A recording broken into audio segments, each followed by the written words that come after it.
Hello, welcome to this episode of the Youth Roundtable on Civic Space TV. I am Phillip Mulissa.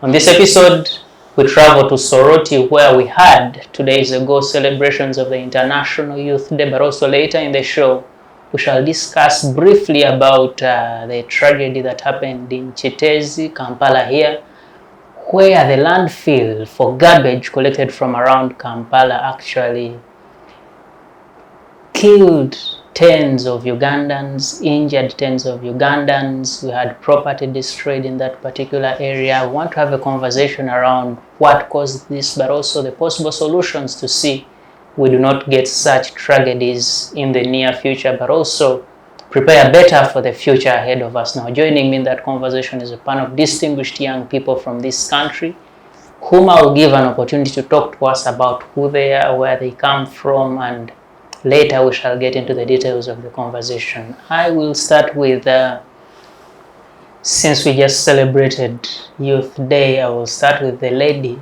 because after the youth then we talk about the ladies, and after the ladies we talk about the other creatures. So the lady, you're welcome. Thank you. My name is Sharon Karungi. I'm from Kyambogo University. Thank you, Sharon. Did you attend the celebration? Yeah, online, yes. Online. Thank you so much. From Sharon, I'll go to the gentleman at the extreme end. You're most welcome, sir. Thank you very much. Good evening, our viewers and listeners. My name is Mulindwa, Walid, Lubega. Formerly, I'm a former national youth leader of the Forum for Democratic Change Party. Currently, I'm the Deputy Secretary for Publicity in charge of documentation and publication at the Forum for Democratic Change Party. Yes, Mr. Lubega from FDC, you're most welcome and we're happy to have you. Thank you. And lastly, gentlemen. Oh yes, greetings esteemed viewers.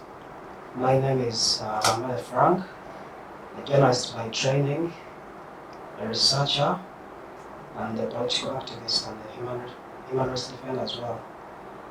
I'm a youth winger within the National Unity Platform Party at Makerere, Kavale. I'm happy to be on the panel yet again. Thank you. Yes, NUP Bwambale Frank, you're most welcome to the show. And Thank you.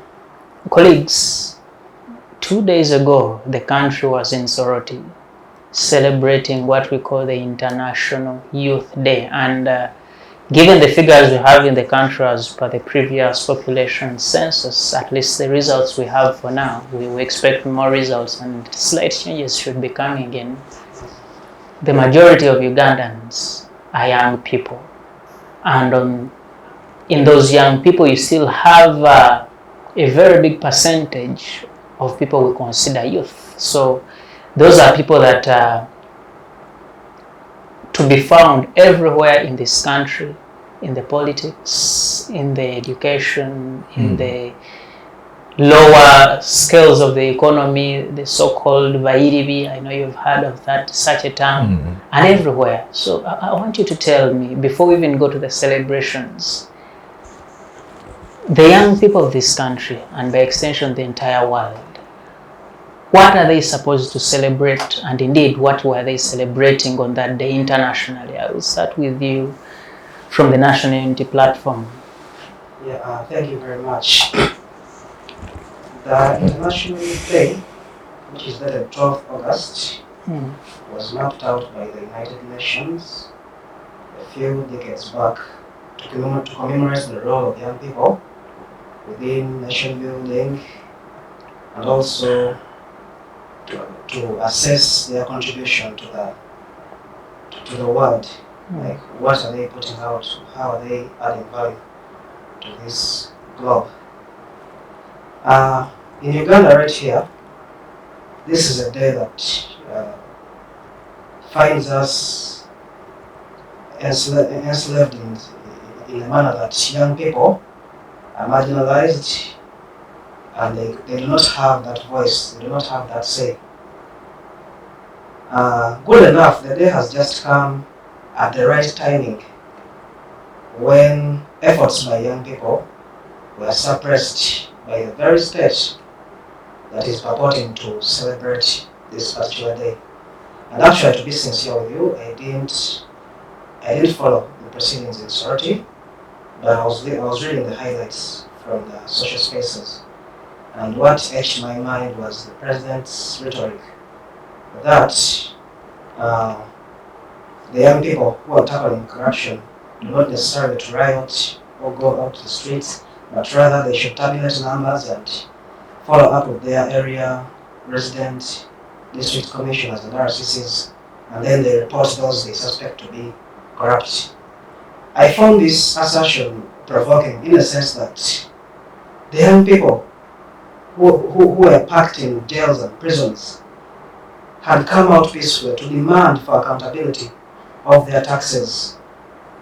But the head of state sanctioned his security forces to go out on the streets and repress these young people who are just putting their voices out there, calling on the regime that, hey, look, please, our taxes are being wasted by the top leadership of parliament.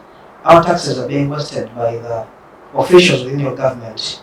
This was just a simple message that young people were purveying.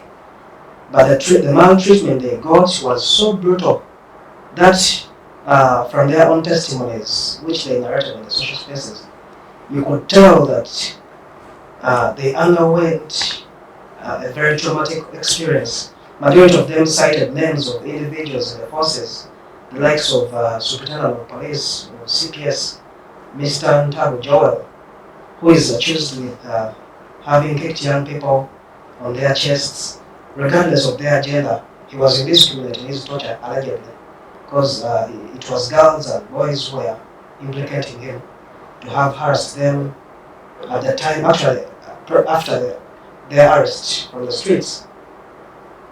The young people pinned him that he kicked them, said offensive words to them, to their faces, mocked their efforts to fight corruption, and some even alleged that the men in uniform were telling them, you young people, do you really think you can tackle corruption? You are all beneficiaries of the same.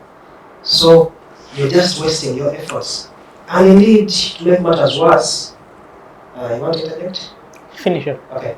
To make matters worse, when these young people went to the courts, where they are supposed to get justice, we saw them being remanded for weeks, days, and then coming back to the same courts, attending that same bail was cash, informed. So you really wonder that, do these young people's voices be respected? So therefore, with all those things, the mass unemployment, the political persecution and repression, I don't see the significance of the International Youth Day in this country.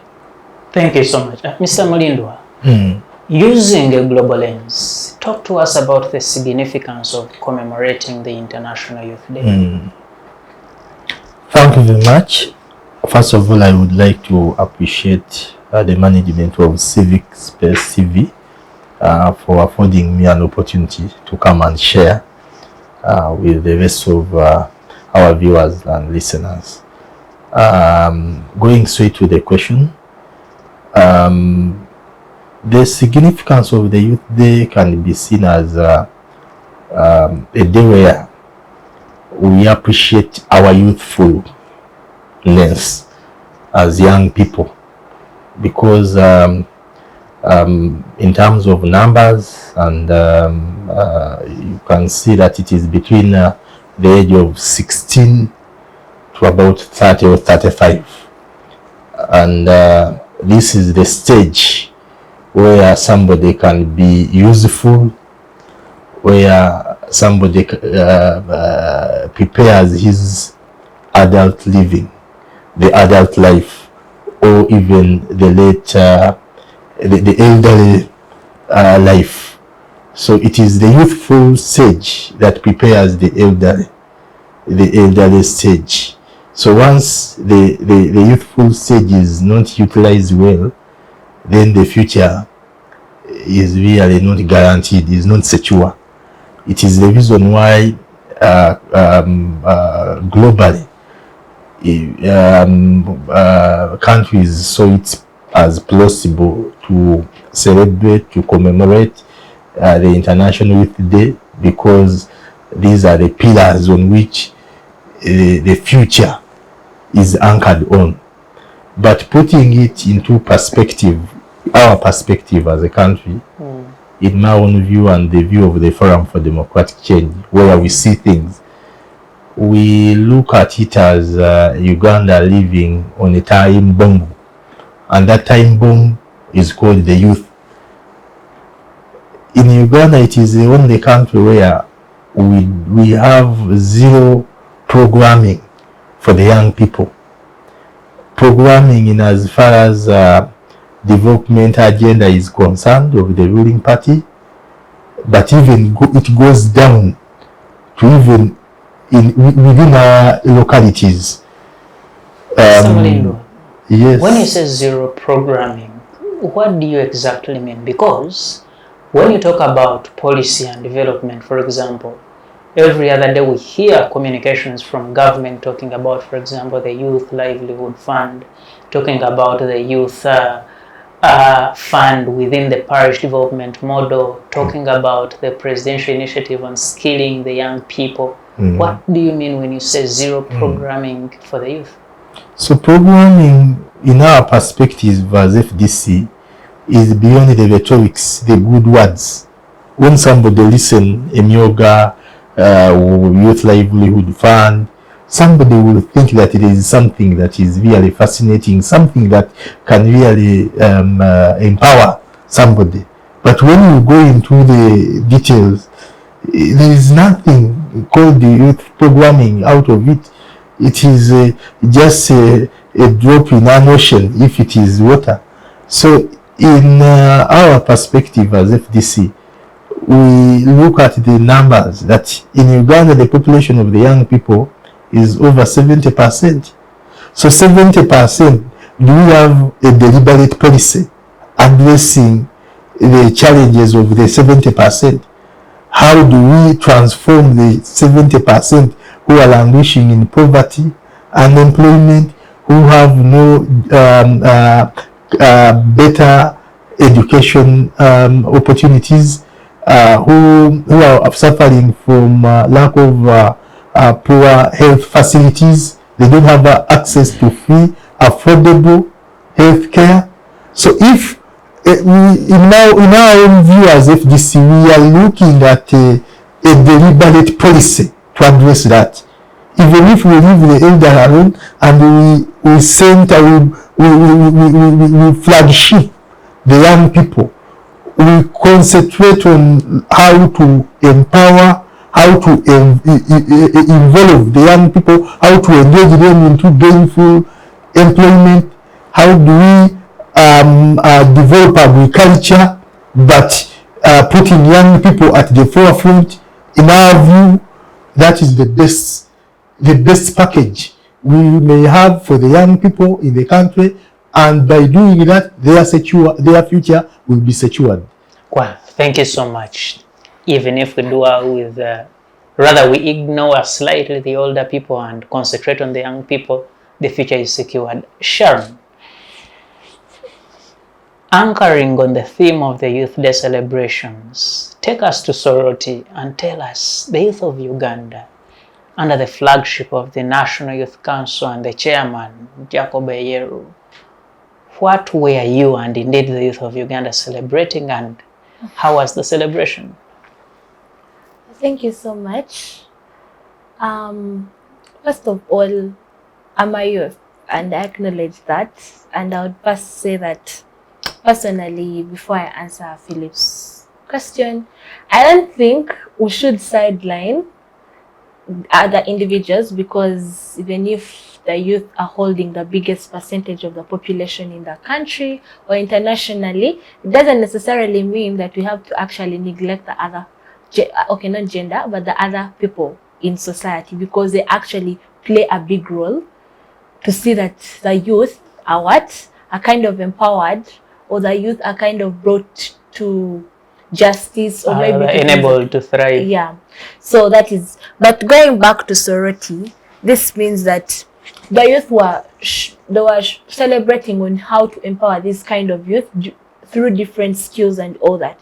Talking about what he said, that the youth do not have access to things like pre-education, things like to free healthcare services. The president himself talks about the different services that have brought about in society. Things like the UPE schools and all that, like those schools that, yeah. Basically, the only issue that is affecting this kind of services for the youth to get them, it is because we have grown up knowing, like, people have actually decided to monetize everything that they feel like they can gain from. So even when the country itself, or maybe the people in charge of this kind of services, have put there that, oh, when you go to this kind of public school, you are supposed to pay a specific amount of money that is actually accessible by every person.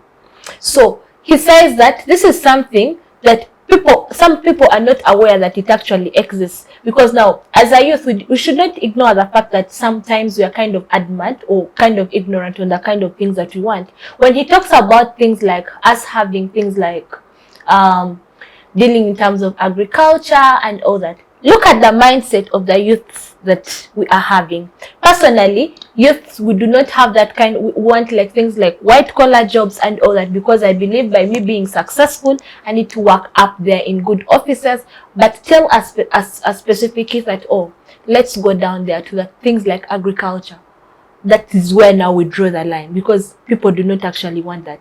Now what people are celebrating is like encouraging the youth themselves to empower them in the innovative skills that they can have, etc, etc. That even when you have this kind of skill that, oh, you can go and do things like tailoring, you can do things like agriculture, as he says, and all that, that kind of skill will actually help you at the end of the day. So the president himself tells us that the issue that affects this thing is kind of corruption. And he says that the youth have the biggest role to play in fighting corruption, but it also depends on what kind of measures we as the youth take to fight this kind of corruption. Like at the end of the day, even if you riot and all that, but if you do not find specific measures or to find the right ways or the right formats on how to avoid this kind of corruption, then this means that you're actually rioting for basically nothing, because it doesn't make sense if I'm fighting for something without using the right measures. So you see, that is why you say that even at home,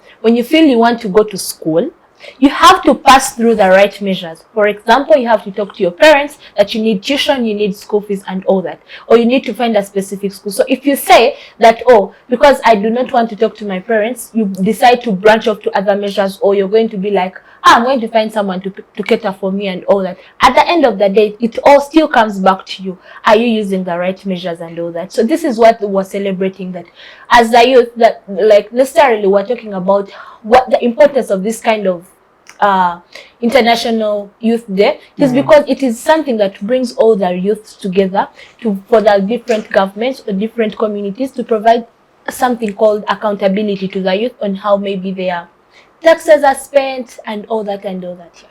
Thank you so much. I want to come back to Comrade Bwambale here. You see, one of the things she talks about is the measure and, commemorating. We were in Soroti. The president says the youth have the biggest role to play, and I think Walid talked about it. But let me put it this way. We continue to commemorate the International Youth Day. We commemorate the International Women's Day, the Day of the Girl Child, the day, in other words, special interest groups.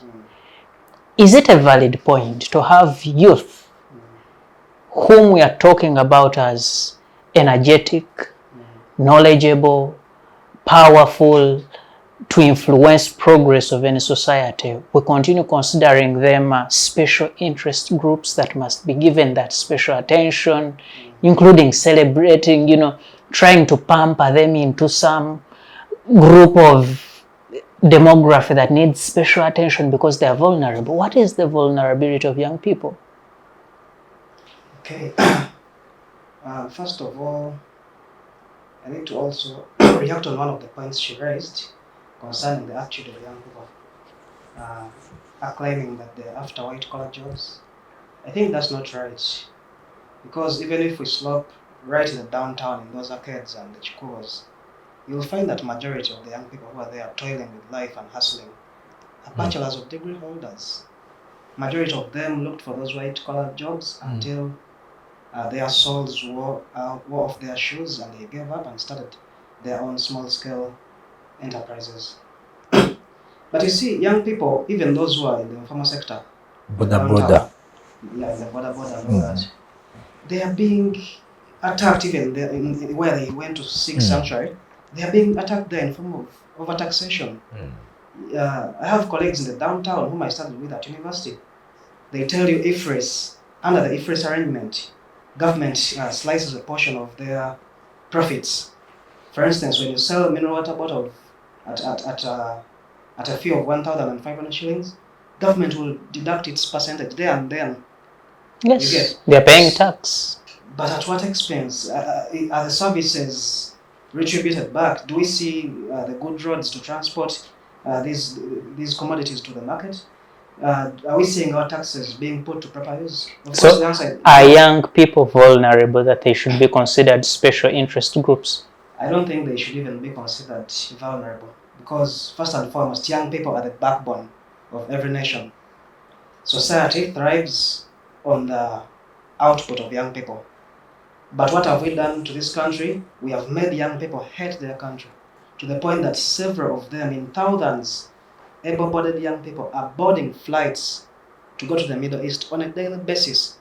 The most recent rankings have put Uganda amongst the top 10 exporters of human beings to other countries. People are willing to immigrate from Uganda to other countries. We are the 10th in the latest rankings, which you can Google and I've looked at it.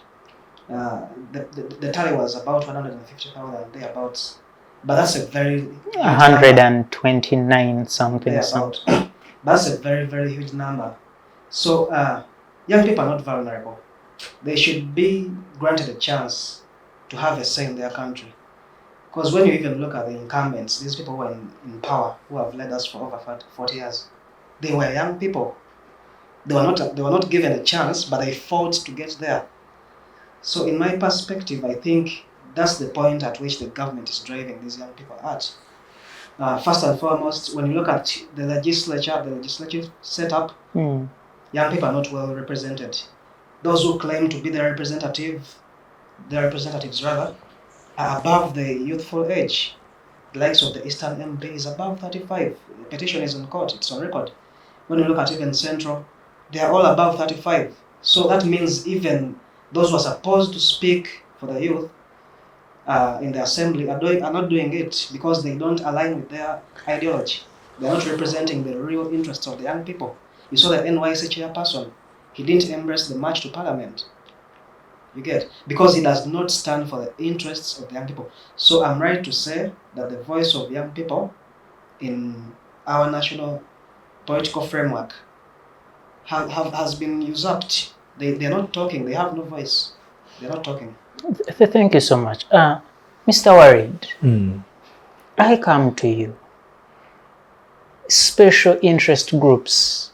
And every time you go to, maybe it's a government institution, they will tell you, we have under what they call the diversity, equity and inclusion portal, maybe let us have 5% of these slots kept for young people. If we have a government program like parish development model, let us have a section for only young people. The youth, let us have a youth fund somewhere. Are these the kind of empowerments the young people of this country need to see that they propel what they can do for this country? Thank you very much.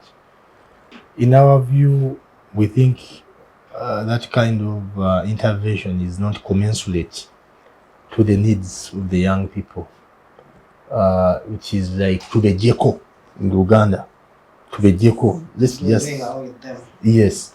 So we think, as a party that is yearning to get power tomorrow, the Forum for Democratic Change, we feel that government shouldn't just do just for the case of doing it.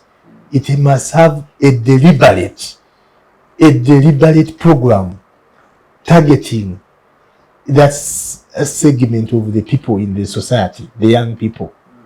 So we must have aggregated interests coming up with a deliberate plan. Do we have a youth policy? And do we have structures in place to follow up and also to implement that?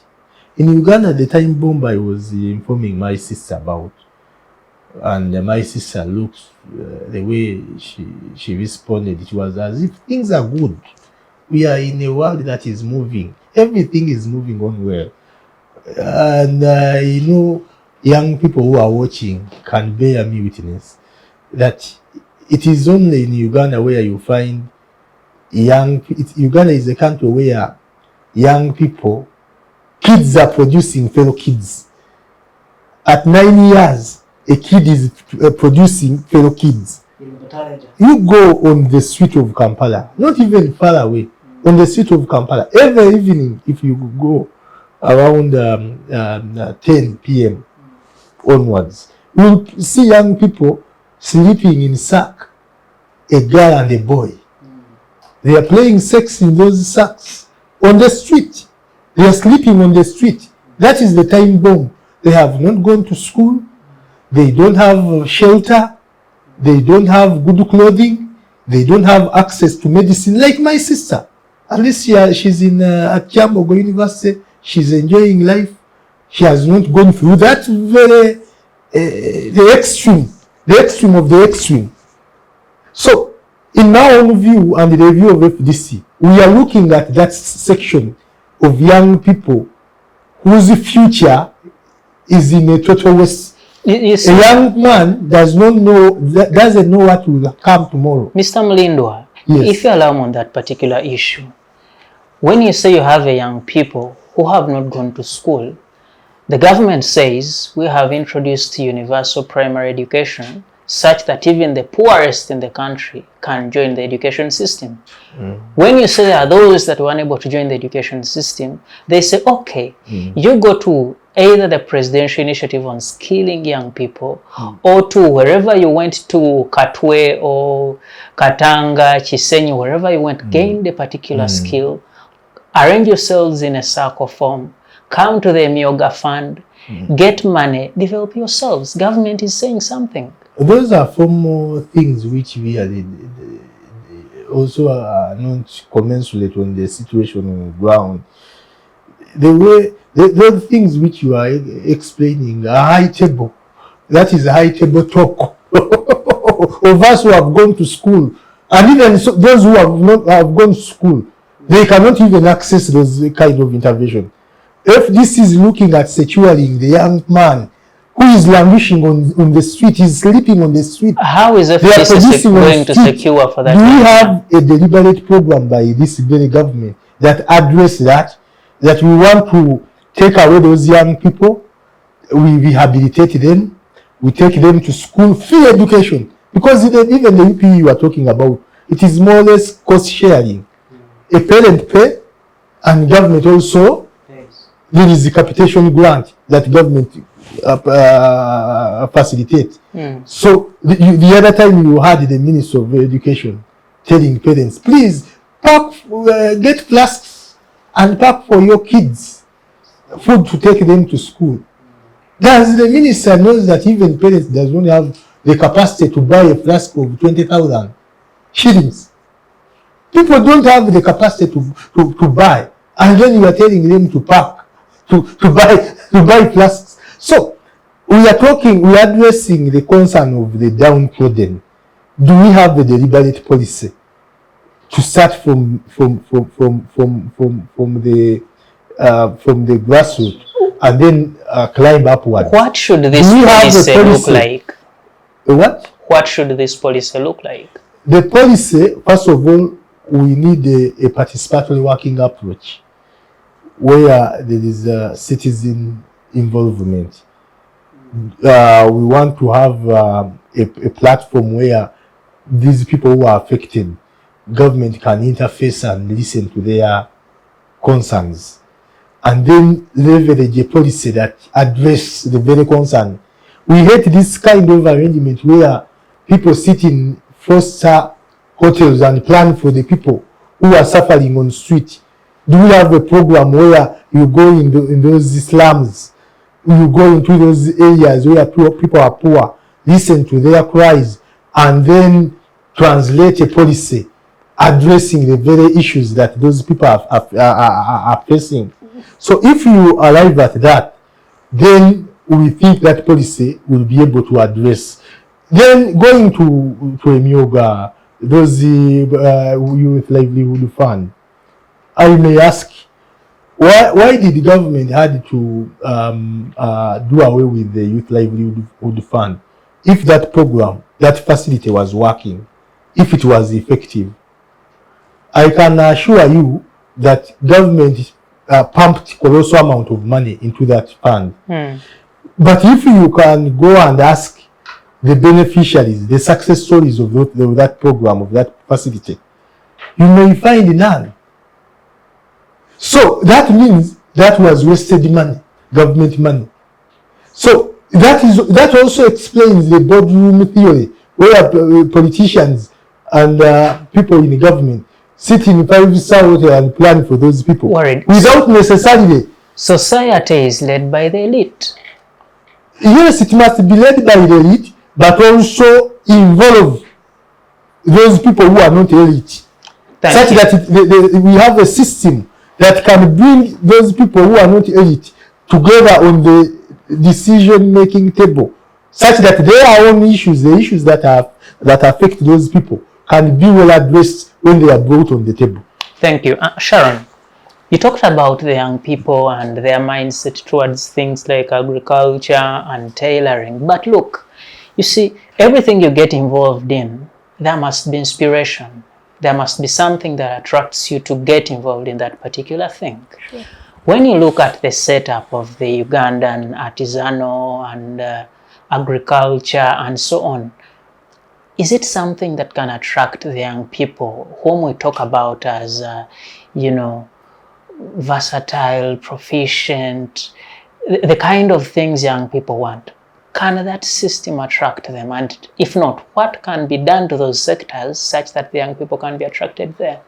Okay, basically, us the youth, because I'm using us because I'm also among them. Yes. So basically, that what system, would you want to see in the agriculture that can convince you after your Kyambogo degree, you go back to the village and... Okay, so we have a mindset saying that, in Uganda, most of the people who are unemployed are youths, right? And which is true. But then, me having a degree doesn't necessarily mean that I'm not supposed to go back down there and do what I'm passionate about. Or if things, because as he said, we always struggle to make sure that we make ends meet, right? Yeah?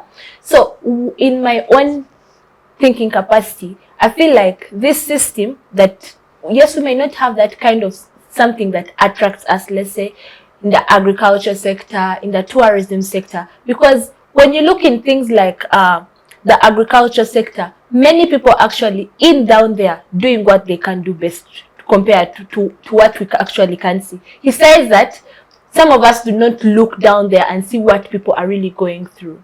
But sometimes we do not have to pin, because what I'm noticing is like we need to first leave things like parties aside and now look at, because if we go with such a mindset, this then means that we are going to ignore certain factors that actually affect this kind of people that we are talking about. Yes, how are the youth vulnerable in this case? Because if you see that the youth are vulnerable, you see that these people are people who are not given this kind of attention that you're supposed to seek, right, to get.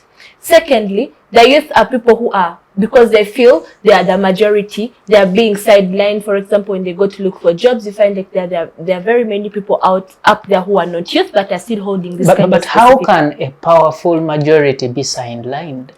That's the thing.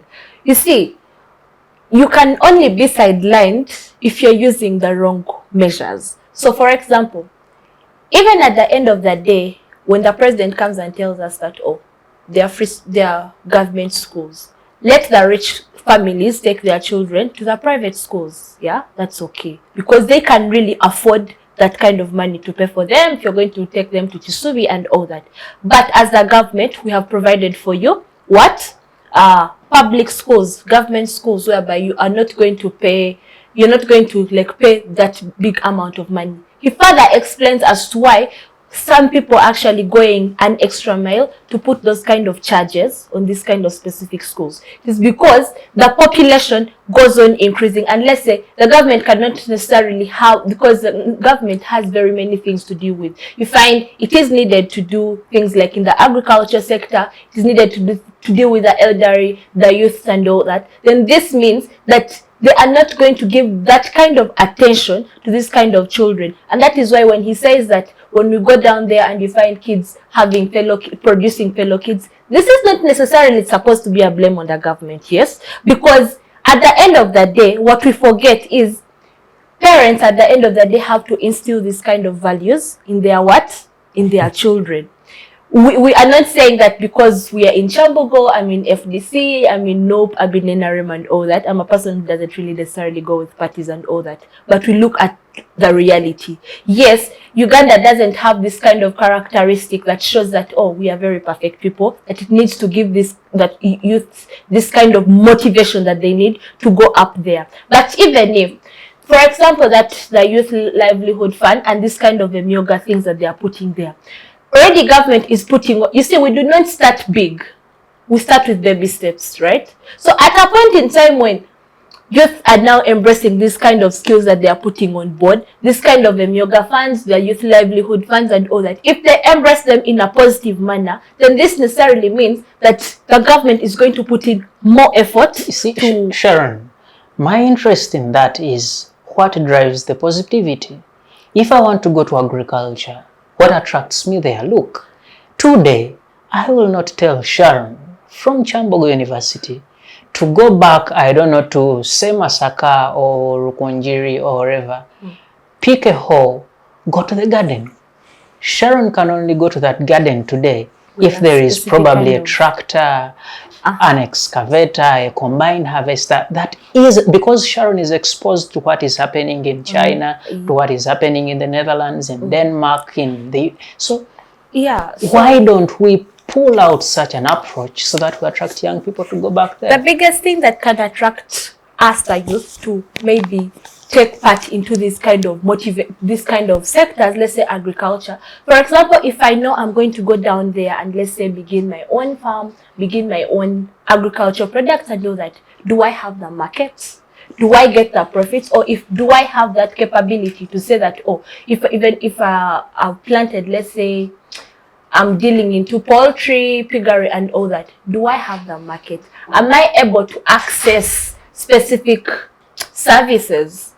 Does my money come back? Because sometimes it not necessarily mean that this kind of motivation is supposed to be in terms of, let's say, monetary and all that. Because even when you give someone things like money to start up something, if you don't have that kind of, because even if they give you money but without the market or without the services, like you have said that, oh, I do not have a tractor, or I do not, like, if government could kind of reduce on certain things, like put a specific policy to say that, oh, people dealing in this kind of system or this kind of agricultural product or this kind of sector, let's say agriculture or tourism, are going to get this kind of benefit at the end of the day. Like, you put that kind of motivation, trust me, people will go there. But even then, we may now say that, oh, not many people are willing to go back there. You see, even when you put that kind of motivation, it is not going to motivate the many, because if you notice, the youth have very many things on their mind. Like, today I will want to do this, tomorrow I'm going to want to do a certain thing. We all do not have the same mindset or would have the same skilling. That's flexibility, and that's a primary characteristic and that is what we need to teach the youth at this kind of stage. You need to teach them that, oh, it's not all about having a specific kind of talent. You need to be flexible wherever they put you, wherever there is an opportunity. You can. This is why now you see people having things like the gig economy, whereby they are able to go. You see, it's about the youth coming together. That is why I feel like the International Youth Day is actually much better. Why? Because it brings people on board, different youth on board. So they kind of, you see, if in a home or in a school, when they put you together, It's totally different when you're speaking with an adult. But if they put you with a person with the same thinking capacity, you always find a way. That is why I'm saying that even when those motivations are there, or that kind of drive, if they put that kind of drive for you to go there and let's say motivate you and do a specific thing, it doesn't necessarily mean that I'm going to go there and do it, provided my mindset is fixed on something that is. So we need to work on telling people that, oh, the best thing we can do is we need to be flexible, we need to be inclusive in different areas and all that, so that we are able to. Yeah. Thank you. Bwambale, Yes, please. you see, one of the things the president talked about candidly was the way the young people do their things. And he was so specific to the fight against corruption and how the young people were mobilizing to come and march to parliament in a way of expressing their dissatisfaction in the way parliament is being managed and how money is out there being spent. How, in your view, and I know you come from the National Unity Party, can the young people express their dissatisfaction aligning with what the president and the establishment thinks is right and okay in terms of their... It's even laughable that the person you are opposing is telling you how to oppose him. Don't you find it a bit funny?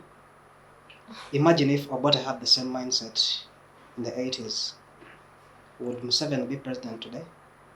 If it was Obote telling him how to oppose him, that, hey, don't pick guns, you come and we talk. He advised him. But did he heed to the advice of Obote? No, he didn't. He didn't. So therefore, even in the rules of politics, you cannot set the stage and you direct the game. You can't tell me how to oppose you. And then secondly, the path taken by the young people was constitutional. It's well enshrined within the constitution, whereby people have a right to assemble and deliver petitions. They also have a right to peacefully demonstrate. When these young people were on the streets, I did not see a single tire being set ablaze on the streets. When these young people were on the streets, I did not see a single business being disrupted. So I think the president is misled by his intelligence. And it is so absurd. We've been seeing even national publications like The Vision propagating lies and propaganda, how the young people had mobilized monies from the so-called foreign agents and all that. It beat my understanding in a sense that you cannot tell me that young people need to first be paid for them to see the wrongs happening in society. Back to your question. Young people have tried to exhaust the peaceful avenues. They've written petitions. There's a petition to the IGG, to the office of the IGG, who is the ombudsman of government. She's supposed to oversee other institutions, whether the budgets are being implemented as should be. But sadly, she's also a whistleblower, occupying just office for the sake of being there and crying out to the same public to do something about corruption. We are seeing the anti-corruption court releasing corruption suspects on bail, cash bail. Moreover, most recently, we've seen a trio of legislators coming out and throwing Thanksgiving parties. It's their right. That alone shows you that it's as if they are privy to how the case would be concluded. I understand it's their right, but you cannot tell me you've just been released from prison on a serious case and you're throwing a Thanksgiving party as if nothing has been happening. Young people are saying all these things, and these translate into a mockery of justice of the sort. So when young people see such things prevailing, this is where they come in. Remember, we are sitting on a time bomb, like my colleague has been saying. Young people out there, they have the qualifications to serve in some of these positions, but they are not recruited to occupy these offices. So when they see those who are in power mocking them, mocking their efforts, even the institutions failing to work, because you cannot tell me the IGG, who is supposed to be the ombudsman, is also appealing to the public to take over her roles. You cannot tell me that the anti-corruption court, which is supposed to even keep these suspects on remand until the matter is dispensed and discharged from the shelves of the court, is also playing to the gallery. And would that be fair to them? We run in a justice system that Yes. says you are innocent until proven guilty. Thank you very much. Then what are these 32 young NUP supporters still doing in prison? If Question so, to the yes. justice system. So we're in a system that works for the rich, but disfavors the downtrodden. Because I want to think that even the testimonies of these young people who have just left prison, they can tell you. They say while they were in the prison facilities, the corruption suspects were sleeping like VIPs. They are not sleeping in what is termed as chigari. Do you understand what chigari means? Maybe if I give information on that, Mm-hmm. according to the standing orders of the prison service, prisoners are allowed to have certain services, one depending on their status in society, but two depending on the affordability of the same services. When you're entering prison, I can be asked, can you afford a mattress and a flask and maybe a different meal on a daily? If I can afford, I am allowed. And if you cannot afford, it doesn't mean that I, who can afford, should be denied the right. That is in the standing orders. Yeah, those standing orders are just for the sake of the camera. You follow up in reality. Get it there and go to Zero. You have been there? What do the inmates tell you? Lots of stories, including the one I've shared. Don't they come out with TB, tuberculosis from those cells? Don't they come out with infections, UTIs, name it? So that alone shows you the appalling state of the prisons. The standing orders might be there on paper, but in reality, it's not what is happening as far as I know. Thank you so much. Mr. Mulindwa, Yes.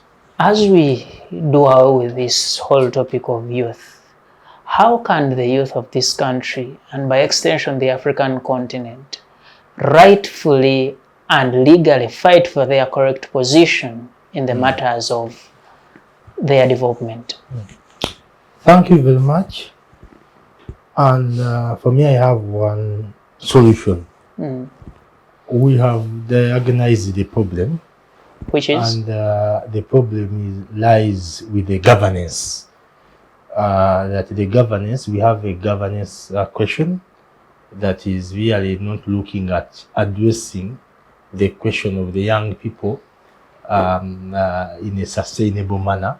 We think that it is now high time that we change the government. The way the Gen Z rose up in Kenya, and things they changed the tables. We saw the budget that was passed. It had to be repealed. We saw the cabinet was changed and many things were done. In our own view, we don't even look at having a budget. We need an overhaul. It is the leadership of today, the leadership of President Museveni. It is the leadership of the 19th century. So a 19th century leadership cannot solve issues of the 21st century. So to get you clear, We must the government of the NRA change is this operating regime of Museveni. 2 centuries back. Yes, absolutely. Whatever it does, it is not digital. We are in a digital world. We are moving on 5G. Museveni is moving on 2G. So do we want to remain in the same method operandi? So the young people who are out there, we should look at removing this regime, putting in place a regime that is considerate of the issues that affect the young people.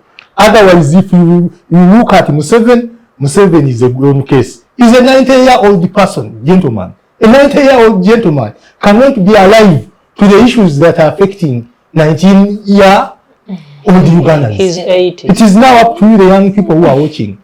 Thank you for that submission, colleagues and viewers. The Youth Roundtable takes a very short break and we should be right back. Digital rights are those human rights and legal rights that allow individuals to access, use, create and publish digital media or to access and use computers, other electronic devices and telecommunication networks. Digital rights include a right to freedom of expression, information and communication through technology, a right to privacy and data protection, a right to credit for personal works, a right to universal and equal digital access, a right to identity, a right to anonymity, a right to be forgotten, and a right for protection of minors, among others. The state's digital rights are frequently violated through various unfair actions, for example, blockage of websites and social networks, theft of credentials, unauthorized use of people's data for personal gain, privacy intrusion, online censorship, arrests and intimidation of online users, internet blockages, and the proliferation of laws and regulations that undermine the potential of technology to drive social, economic, and political development worldwide. It is hence every citizen's responsibility to respect rights of other digital users and to speak out or report to the responsible parties when one's rights are violated.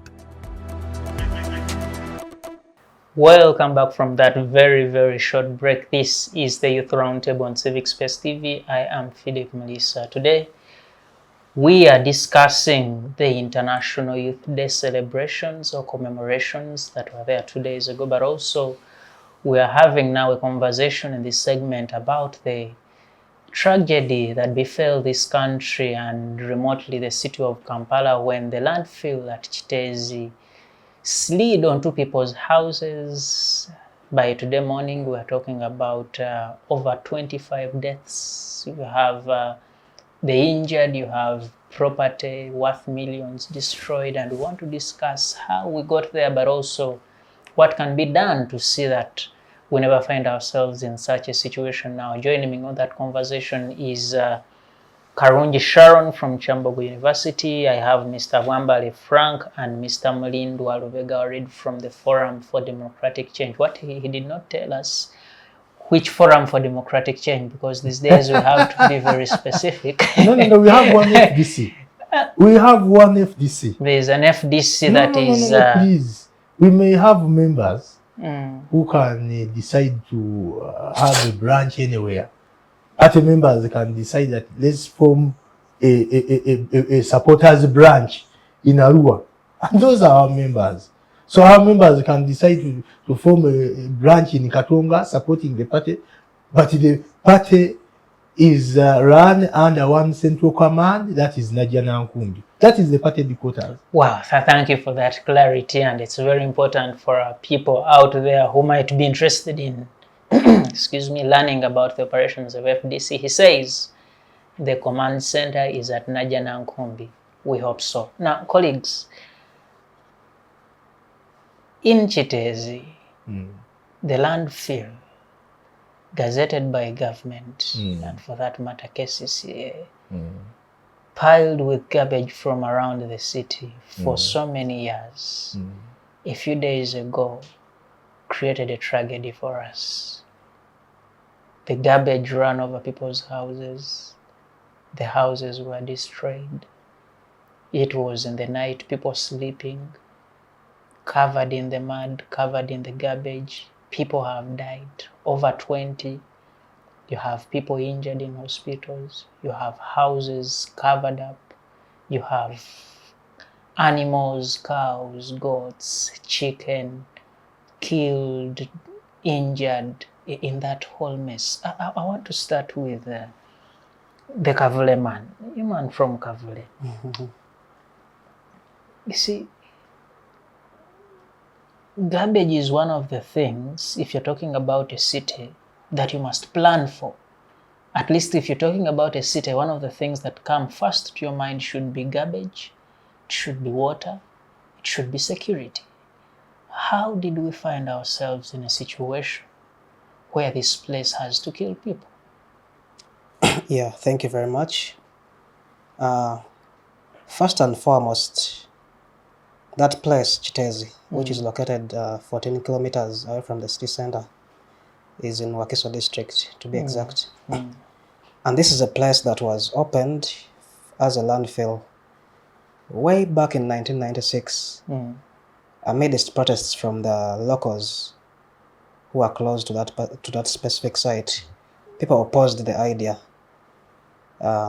Unlike the narrative that is being pushed in the media, where they are claiming that the people found garbage there, It is the opposite. Garbage found those people there in 1996.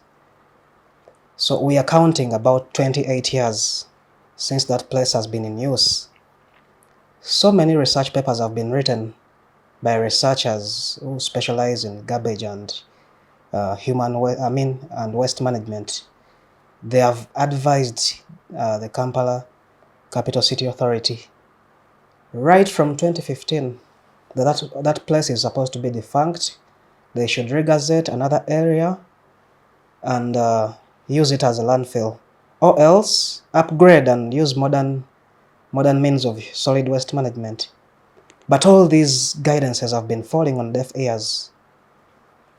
The Lord Mayor himself has been on record saying that the Kampala Capital City Authority has been looking for 4.1 billion shillings to relocate that site to, is it in Mukono? Somewhere in Mukono there. The place is called what? Dondo. I'm not so sure. Dongo. But all his advice has been trashed. So I want to say this was criminal negligence by the people within government, and specifically the cases here. And in a civilized country, we would expect at least the executive director penning down her resignation and issuing a public apology to the Ugandans whose lives were caught up in the tragedy and those who lost lives. Because this has been negligence at its peak. You've been advised to relocate all the way right from 2015. You're paying a deaf ear to the advice by researchers and experts in environmental management. So, to be sincere, heads must roll. Someone must be held accountable. But like you understand the system we are in, people in offices don't want to take responsibility. Because if I want to give you the most immediate example in the US democracy, when the Republican presidential candidate Donald Trump survived an alleged assassination attempt by Whisker, the head of the Secret Service tendered in her resignation and she apologized for that mishap. So I would think that even us in the African society, Uganda to be specific, we need to emulate such a mindset. Even if you're not directly responsible, but as long as something is within your territory, your jurisdiction of work, you have to claim some bit of responsibility. And you express some bit of remorse with the people who are affected, and you tender in your resignation. So looking at the tragedy, this was something that would have been inevitable if the authority listened to the advice by experts and relocated it to either Dungu or Katabi in Entebbe, where they are starting to dump. And I can tell you we are going to face a crisis, a garbage crisis, because even this very morning the Lord Mayor just said that if they fail to dispose of garbage within a week's time, all the major streets within the city are going to be littered with garbage, and in the long run we shall end up having an epidemic. Diseases like cholera will break out and all that. So Uganda needs to upgrade its solid waste management so that we start using the recyclable means. Those things are recyclable. We can't be traditional. Thank you. Yeah. Thank you. Mr. Mulindwa. Yes. The tragedy at Kiteezi. How did we get here? Thank you. First of all, the FDC, on my own behalf and on behalf of the party, we commiserate with the relatives and their families that were affected by this tragedy. And we pray that the souls of the departed rest in eternal peace. Commenting on the matter, I want to add my voice on my colleague, Mr. Bwambale, that this was an act of criminal negligence on the side of both Kampala Capital City Authority and government. This matter, we all knew that Kiteezi Landfill became full to capacity in 2015. So that is 8 years down the road when it was all over the place that the place was full. For viewers who have never went to Kiteezi, Kiteezi is more or less a hill that was created by garbage. So we are living in a country where we are suffering. It's a governance question, just like I said in the first segment of this interview. It is a governance question that we are grappling with, because in a government, in a country where we have a government that has been in power for the last 38 years, and then we don't have a solid waste management plan and system in place, what kind of government is this? What are they really doing? So in our own view, we don't know, because we see people moving out of the country every time. We have gone to Malaysia to benchmark. We have gone to Singapore. We have gone to UK. We have those governments have incinerators. They have a system, a solid management system. Can't they copy what they really go to benchmark elsewhere and come and see that they implement, such that the lives of the people and the environment is not put to a big threat like what happened in Kiteezi? So what we are grappling with is a governance system, which we want to remove, such that we have a new system. So what do we say? We believe that right now government should offer psychosocial support, counsel the people because they are traumatized because of the experience, offer food, shelter, medicine, water to the people who are affected, relocate. Our demand is that government should compensate people who are living around the vicinity, such that they look for other areas, and the government, in our own view as FDC, we demand that government should close down the Kiteezi landfill and also look for a temporary place where they can dump garbage from, and also embark on a sustainable solution to the landfill. One, the FDC believe that we can we can enter into a public-private partnership with private enterprises and farms, such that, because they have been complaining that they don't have money to undertake such a facility. So we believe that because private farms will come with expertise, they will come with money, and such that they can come up with a way of putting the garbage to a better use. One, in terms of getting manure, fertilizers from it. Secondly, they can recycle the waste, the plastics. Thirdly, biogas can be created from within the waste. So, because government has failed, so we think that by engaging PPP, the public-private partnership, it may really come up with a lasting solution to this problem, and Kiteezi wouldn't have been the way it is. How could it have a heap that land, that facility was acquired in 1995? Ever since, nothing useful, that a sitting government that has been in power for the almost 40 years, that it has done nothing, literally nothing. So, and the people's lives have been put to... They acquired the place.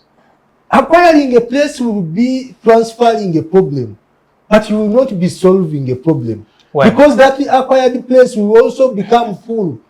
It will also collapse on the people. Thank you. So could we continue losing more Ugandans in this kind of criminal negligence? So we need to put It is indeed painful that we have to discuss lives lost to what the two gentlemen are calling criminal negligence, and indeed we send our condolences to the families that lost their loved ones. We pray for healing to the people that are injured, and we look forward to assistance given to the people that lost property, animals, houses, and everything that is there to be lost in that particular area. Sharon, you see, when you have a city, you must plan. In your view, in your assessment, how do you see the planning capabilities of our country, of the KCCA, of the government at large in terms of trying to manage some of the things that can end up becoming disasters? Because look, we are talking about garbage. We put every kind of waste product in there, and we know these are things that heat up, they can end up exploding, they can end up forming dangerous gases. What is your assessment of the planning we have around such situations in the country? Okay, thank you so much.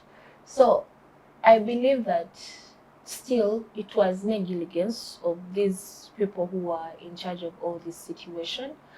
But secondly, when it comes to planning, you see, in such a manner, when you're acquiring such an area for garbage collection and all that and dumping, you need to understand that this is something that comes up with different or many risks with it. Because this is something that is risky. So they needed to, let's say, assess such areas and be like, oh, in Kiteezi, there are people living there, yeah? So that means that they needed to tell people that, oh, they would have either created a way for this, given people another place to live, or they should have advised them that, oh, this is something that can actually bring harm at the end of the day, regardless of whether you're staying here or you're staying far and all that, whether it explodes or not. Because even if the rainfall hadn't come about, and let's say the slides come on, still it has been something that has been risky. How? Because could that mean that maybe even the people in charge did not know that this could happen? We couldn't say that they did not know. Okay, this is the thing in my own perspective, because I know that let me use a very simple example. So if we came and dumped rubbish here, we well know that it is something that we are either going to get diseases. Even if we are not saying that if it rains, the garbage will go into the water source that we are trying to use. Let's look at the smaller picture that we are looking at. We know that this is something that is going to bring infections, it's going to bring about diseases, because the different sewages are coming out different. We cannot, because we all know that happens. So you cannot ignore the fact that it is still dangerous. Even when you say, let's say, holding other factors constant, and we say, oh, maybe they will put a benefit of the doubt to be like, oh, maybe they didn't know that at the end of the day, one day it will be piled up and it rains so much heavily, and you know what? There's that landslide and all that. But you need to know about the people that are living around that. In the first place, even when they saw, because dumping it there, the people still doing that knew that at one point point A, it is going to become full. But they knew that people are living around there, because I cannot blame the people who are living around there, because you see, sometimes it takes responsibility of the things that we do. So us saying that government is responsible wouldn't necessarily say that government is responsible in and itself. Would say that this specific sector that was in charge, let's say KCCA, that was in charge of this kind of pit, needed to understand the risks that they were taking in the first place. But then it also shows us that it is actually not clear as to why they have taken so long to, let's say, create another pit garbage and all that, because they had already seen this happening. So their kind of planning system still, we cannot say that it was good, it was bad, because people are still living there. Because if the president himself can actually question why people are living in such areas, when they know that this kind of garbage comes with its own risks, you get? So that means that these people needed to understand and know and actually sensitize these people and be like, oh, if you stay around this place. Sharon, our president has become so good with questioning and complaining. Yes, yeah. When people are found in wetlands, he's asking, how did they get there? Yes. People are dying from a garbage slide, and he's asking, how did they get there? Yeah. What does this say of our president? It actually means that you're pushing let's say, you're putting a blame game. You see, sometimes when something happens, you start blaming your people. So, for example, in a university setting, if something went wrong, your people will start blaming either the guild or will start blaming the administration and all that. So, even in a family, when something goes wrong, they'll either blame the eldest child other parents and in itself. So the president still, I wouldn't say he's innocent about this because he's the head of all this. The buck stops with him. Yeah, so you're supposed to make sure, because if by the time news is brought out and they're saying the reason as to why they have delayed to do this, to shift this kind of pit is unclear, then that is not something that should come out in public and say. And saying that resignation, like resigning and all that, yeah, they should. Personally, I believe that there is nothing I would say that I would like play a pitiful game and be like, oh, maybe we give it a benefit of the doubt. We can't say we give them a benefit of the doubt because this is something that you saw that was coming. They said that 8 months back, Lukwago comes and warns them about it. But even after he warns about it, what measures had they put? They would have at least said, oh, let's evacuate these people and put them in somewhere. Because now these people who have lost their lives, or these families that have lost their loved ones, how are they? You see, even if, you see, sometimes you can say like, oh, they are going to compensate them, but you cannot compensate a life.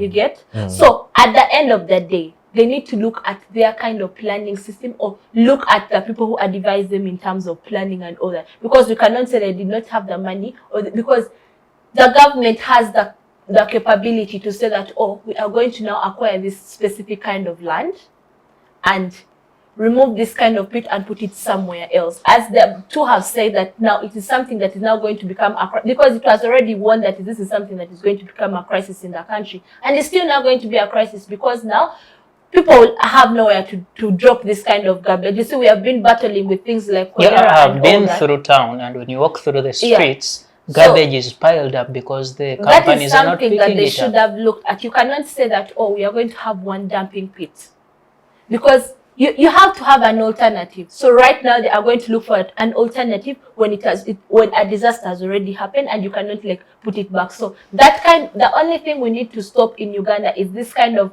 oh, because I'm the leader, I need to push a blame. This kind of blame game we keep putting on people, that you keep questioning, but we do not get this kind of answers. That kind of blame game needs to end and have better plans. See, I'm one of the people that have not fallen into the blame game, because there is nowhere a president who will tell me he is not certain of what was happening in Kiteezi. Yeah. He is the overall consumer of intelligence in this country. Number two, certain things should be out of common sense. If you are a particular institution, and I want to come to you, Bwambale, and you are piling garbage, you see almost a hill of garbage, you must think about this and have something done. And look, in this country, for example, in terms of garbage, and talk about, we have the Kampala Capital City Authority, you have the Ministry of Environment, you have the Ministry of Disaster, which should also take part in assessing what we are doing in a country and be able to say, oh, this could be a disaster-prone area and such a thing can happen.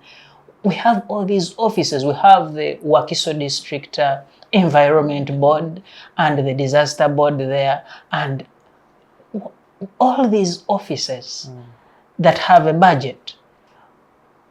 What are they doing? The occupants of those offices are just interested in spending allowances. And first of all, what are their qualifications? Because as far as I know, most of the people who occupy these positions don't get them on merit, but rather patronage. Because when I look at the qualifications of the incumbent Minister of Disaster and Disaster Preparedness, Honorable Liana, I'm not surprised that she even did a Thanksgiving for having been appointed into that cabinet position, simply because even her, she knows very well that she does not have that background of someone who can make an assessment of an environment. So it was more of patronage than merit on her side. So that when I roll her out. She has a technical team that should be doing that. She might be having that technical team, but is she in touch with the team, and is the team on ground making those assessments? The answer might be, unfortunately, no. Because when you look at the people who are in government, these are people who are so detached from the issues affecting the common person. I don't think so many of them even knew that our rubbish ends up in Kiteezi, not until this tragedy happened. Because you can even ask them for the geographical location of Kiteezi, and most of them will tell you it's in Kampala, because they don't even know where the landfill is. So those are the kind of people you're telling me that would have done an assessment. Then what the KCCA should do, they should implement what they have seen in other countries. We have a very well organized neighbor right here in Rwanda. The country is small but well managed. There is a way they do their things and you feel impressed. When you look at their solid management system, it is modern.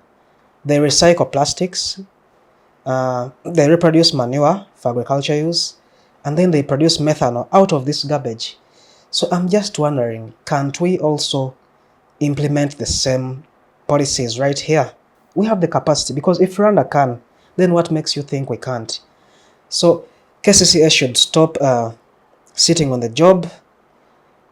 The executive director should tender her resignation out of sympathy and solidarity for the people whose lives were lost and the affected families.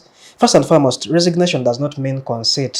You're not conceding defeat, but it's just one way of paying your tribute, expressing remorse and acknowledging that there was some bit of negligence and you're remorseful. So it's not an insult for the ED to tender in her resignation, and even those physical planners in the KCCA, because I got to know that there was an individual who was in charge of fuel for the excavator for that particular site, and he was siphoning 2.6 million on a daily, which is meant for fueling that excavator to keep digging and digging that uphill of the landfill. But the person has been pocketing that money. No wonder it had to become an anthill of garbage. And again, 2.7 tons of rubbish, 25,000 tons of rubbish is also too much. It is serving a population of, is it roughly 4 million people? The 3.1 in Wakiso and then the 1.9 in Kampala here. So that place was really overwhelmed and it wouldn't have sustained that solid waste for all this long. Thank you. Ladies and gentlemen, unfortunately our time is very much fast spent. I want us to find really, because we're in crisis, losing 20 people and above is such a tragedy you cannot take for granted. And of course the property, over 50 houses buried in there, others you get now the water coming out of in there very dirty, the children around they are exposed to this water, they can play in the water, get diseases, and of course those that can no longer go to school because there's a section of a school that was affected, and so many other things.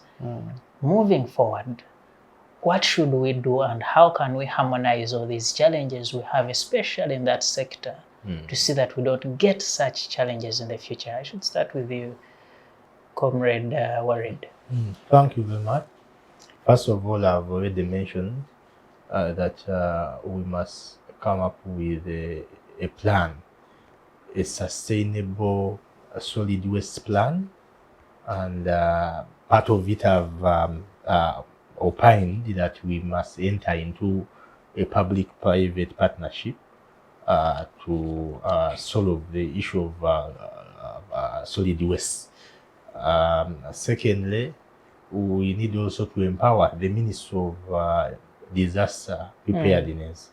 The ministry shouldn't be working like a fire brigade, which just respond to fire when fire has gotten the facility. So we need to feel the ministry working, first of all, to have early warning systems, such that the ministry should be everywhere to tell us that there is a problem, to detect a problem, and also to come up with a plausible mitigation mechanism to avoid such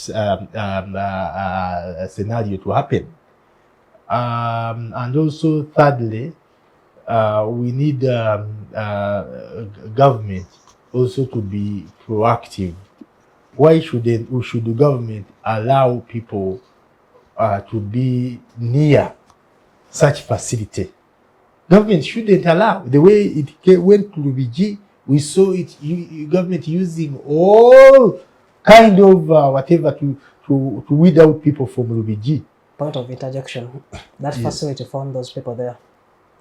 They were, most of them were residents of that I understand. area. So the But facility found the government should have detected that there is a likelihood problem coming in. maybe setting The up people who buffer are zones. surrounding that place. Buffer zones. Exactly. So government should have compensated them, Mhm. and people look for other safer places. Rather than, for example, the amount of force that we saw in Lubega.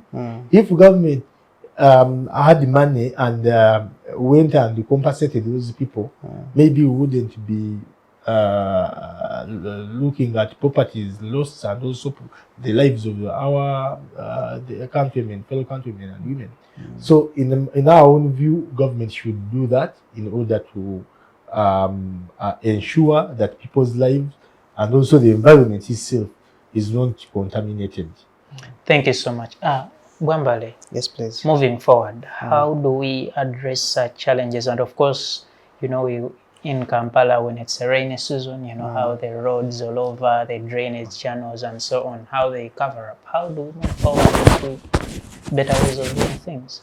Yeah, let's embrace technology. Briefly. Let's embrace technology. Set up incinerators, sort the wastes in its form, let plastic be plastic, let organic wastes be organic, and even Kavera be in its section.